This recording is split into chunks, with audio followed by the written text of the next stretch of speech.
Жекпе-жекке дейін барлығы. Саған ешқайсысы ұнамады ма? Ешқайсысы. Мынау да ұнамайды маған. Сен білесің, бірақ маған айтпайсың. Жоқ, саған айтпаймын. Білесің бе, мен түсінбеймін бұлардың басына не кіріп шыққан. Маған ұнамайды бұл, бірақ бұл жұмыстың бір бөлшегі. Біздің Геннадий Головкинді пір тұтқан Дмитрий Бивол совет стиліндегі өзін ұнататын үш боксерді айтшы. Маған Геннадий Головкин стилі ұнайды. Және өзімдікі ұнайды әрине. Және Ломанның стилі ұнайды. Бивол соншалықты пір тұтқаны өзінен жоғары біздің Геннадий Головкинді қойды. Солай отырып, Бивол осы сенбіде Бетербаевпен бақталасып, абсолюттық чемпион болу үшін шайқасады. Бүгін біз Бетербаев пен Биволдың пресс-конференциясын тыңдайтын боламыз. Ал егер де сіз күні кеше Жәнібек Әлімханұлын Андрей Михайловичті сабағанын көрмесеңіз, ол толық жекпе-жекті менің телеграм арнамнан көре аласыздар. Сілтемесі осы бейненің астында. Өтіп тіркеліп кетіңіздер. Ал біз бастаймыз. Көпшілдің қателігі ғой. Бөлмені допингке қарсы күрес агенттігі тексерді. Мен жайлы ештеңе білмеймін. Шақаттың ағылшынша тілі де келмейді. Трэш-ток жасайтындай.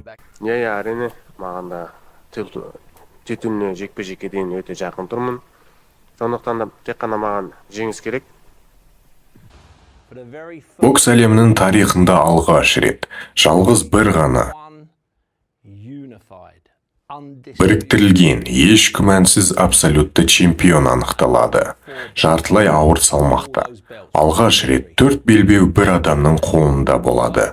Екеуі де әлем чемпионы, екеуі де жеңіліс көрмеген. Бокс әлеміндегі ақылды, рекордтары мінсіз жауынгерлер. Екеуі де бір ғана соққымен жекпе-жекті аяқтай алады, кез келген қолмен. Осы екі жауынгердің ортасында отыру ерекше рахат сезіндіреді. Артур Бетербиев пен және Дмитрий Бивол. Келгендеріңіз үшін рахмет. Сіздер дос емессіздер, дұрыс па? Сіздер жау емессіздер, бірақ дос та емессіздер. Бір-бірлеріңді 15 жыл бойы танымадыңдар, бірге жаттығып көрмедіңдер, бірге уақыт өткізбедіңдер, дұрыс па? Біз бір ұлттық құрамада болдық, бірақ дос болмадық, е? Сендер екеуін шаршы алаңда өздеріңді таза кәсіпқой боксшы ретінде ұстайсыңдар. Еш былапыт сөз айтпай, бірақ дәл қазір осы жерде отырып, сендер екеуін бір-бірлеріңді ұрып тастағыларындай сезініп тұрмын. Дұрыс па? Мен онымен төбелескім келмейді. Маған тек белбеуді алсам болды. Мен оны бір қатты жек көрінішті ештеңкем жоқ, түсінесің бе? Бұл сонда тек бизнес қой, ә? Жоқ, бизнес емес, маған тек тағы бір белбеу керек болғаны. Ал сен үшін ше, Бивол, сен үшін бұл жеке нәрсе ме әлде бизнес па? Жоқ, әрине, жеке ештеңке жоқ. Өткенде де айтып кеткендей, маған тек абсолюттық чемпион болу керек, және бұл маған берілген мүмкіндік. Сенің кәсіпқой жекпе-жектердің арасында бір жекеге өткен, саған ұнамайтын бір кәсіпқой боксшы болды. Жоқ, ешқашан. Сен стилінде емес сияқты ғой, ә? Білесің бе, мен үшін бокс тек ойын секілді. Бұл менің өмірім десем болады. Қарсыласым тек қарсылас. Жеке ештеңке жоқ, себебі әр адамның өзінің мінезі бар, және мен спортты, бизнесті жеке нәрсемен араластырмаймын. Түсінесің бе? Сен бұдан қашуға тырысасың ғой, ә? Иә, әрине, сен ондайға араласпау керексің. Ал саған келсекші, Артур, сен 20 жекпе-жегінің барлығын санағанда, арасында саған ұнамаған жауынгер бар ма? Әрине бар. Кім ол? Жекпе-жекке дейін барлығы. Саған ешқайсысы ұнамады ма? Ешқайсысы. Мынау да ұнамайды маған. Иә, ол маған ұнамайды, рас. Ол менің қарсыласым. Мен бұл жерге, білесің бе, достық үшін шықпайсың. Қолын алып, өйтіп жүруге шықпайсың. Сендер қолдарында аласыңдар ғой, джентльменсіңдер ғой, не дегенмен. Иә, әрине, оның қолын алдым, себебі ол өзі созды қолын. Сен сонда өзінің күйінді солай орнататын болып тұрсың ғой, қарсыласыңды жек көріп барынша жекпе-жекке дейін. Жоқ, мен басқаны айтқым келген. Ол менің қарсыласым, және ол мені соққысы келеді, мен оны ұрып соққым келеді. Сондықтан тек осы ғана. Сен 39 жасында осындай керемет балғын болып тұрсың. Қалай осы жасқа келіп осындай дәрежеге жеттің? Білмеймін, жақсы тамақ, жақсы ұйықтау, солардан секілді. Саған келсекші, Бивол 39 жаста, Артур өзінің мансабын аяқтауы мүмкін. Сен осы жайлы не ойлайсың? Мен шаршы алаңға шыққанда қарсыласым өміріндегі ең мықты дәрежеде деп есептеймін. Қанша жаста, рекорды қанша деп ойламаймын. Ең мықты сәті осы деп санаймын. Бұл маған көмектеседі. Және Артурдың қай қасиеті мықты деп ойлайсың? Оның басы ма, денесі, қолы, қай жағынан өте мықты болып саналады? Барлық жағынан деп есептеймін. Әсіресе күш жағынан. Ал саған келсек, Биволдың ең мықты жағы қандай? Менімше ол өзі біледі өзінің мықты және әлсіз жақтарын. Өзі біледі. Иә. Сен білесің, бірақ маған айтпайсың. Жоқ, саған айтпаймын. Мен ол секілді барлық жағынан мықты ол десем болады, бірақ бұл шындық емес. Шындық емес па? Жоқ. Риядта бір-бірлерінде кездестірген едіңдер ғой. Бір-бірлеріне қарап, көзқарастармен қолдарыңды алып, бір-бірлерінде бағалап тұрдыңдар. Сол мезетте сездіңдер ғой деймін, бір-бірлерімен шығатындарыңды. Мен оны кездестіргенде сездім, онымен шығатынымды, бірақ та сен айтқандай бағалап, онда ештеңке болмады. Мен тек қолын алып, өзімнің ұлттық құрамада болған әуесқой шақты еске алып, сыпайылық таныттым болғаны. Жекпе-жек қашан? Білмеймін, ол жекпе-жек жайлы айта береді, бірақ шықпайды. Бұл жақта 3 белбеу бар, сенде 1. Артур, абсолюттық чемпион болу үшін 4 белбеуді иелену сен үшін маңызды ма? Иә, әрине, осы салмақтағы менің мақсатым десем болады. Бұл солдаттың генерал болғанындай, түсінесің бе? Бірдей. Маған білесің бе? Кедергі керек емес, иә, керек емес. Яғни, жекпе-жекке 1 апта қалғанда екеуіңді бірге осы жерге отырғызу дұрыс емес шешім деп ойлайсың ба? Білесің бе, мен түсінбеймін бұлардың басына не кіріп шыққан. Маған ұнамайды бұл, бірақ бұл жұмыстың бір бөлшегі.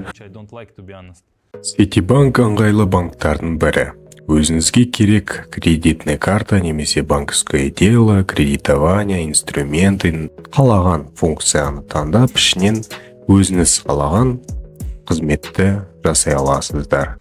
Маған жаттыққан ұнайды, төбелескен ұнайды, бірақ та осы Лондонға, осы жерге келу керек екенін түсінемін. Осы бір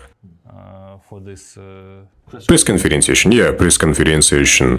Бұл да бір бизнестің бір бөлшегі, маған ұнамаса да осыны жасау керекпін деп ойлаймын. Артур, сен де осылай ойлайсың ба? Осыны жасау керекпін деп әлде рахат алып жатсың ба? Жоқ.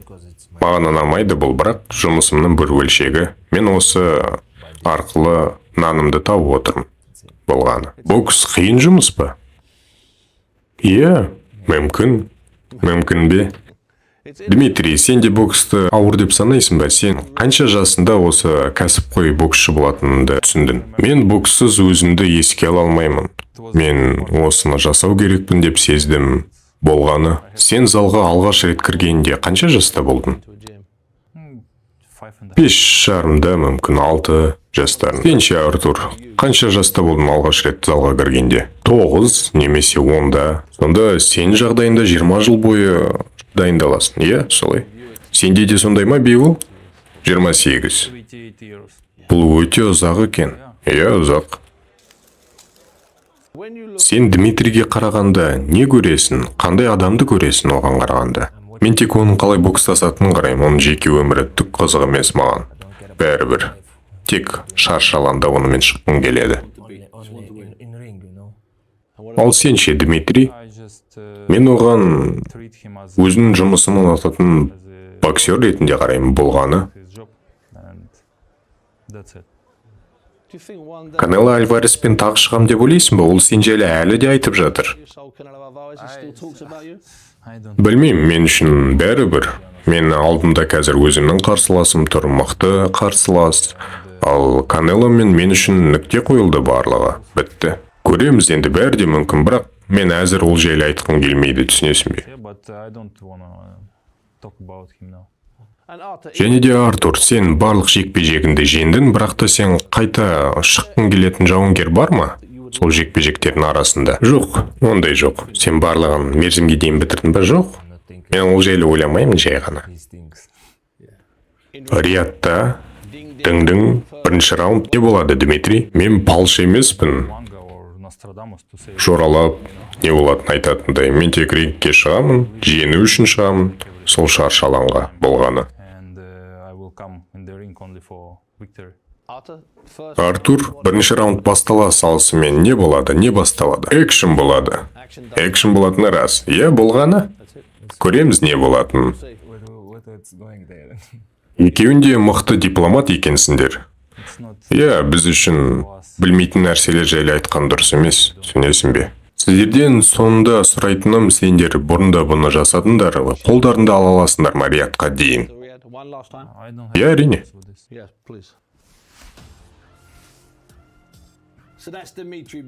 Артур және Бивол абсолюттық чемпион болуға бақталасады. Екеуінің ортасында 4 белбеу тұрады. Осы сенбіде өткізіп алмадыңыздар. Бивол және ме немесе Бетербаев па? Өз ойларыңызды комментарияға жаза кетіңіздер. Және де біздің Жәнібек Дмитрий Биволмен шайқасатын болса, кім жеңеді екен? Оны да комментарияға жазып кетіңіздер. Сіздермен болған сол идея арнасы. Арнамызға тіркеліп, комментарий жазып, лүпілді басуды ұмытпаңыздар. Қазақ бауырларыңызды қолдап жатқандарыңызға мында бір алғыс. Қош аман, сау болыңыздар.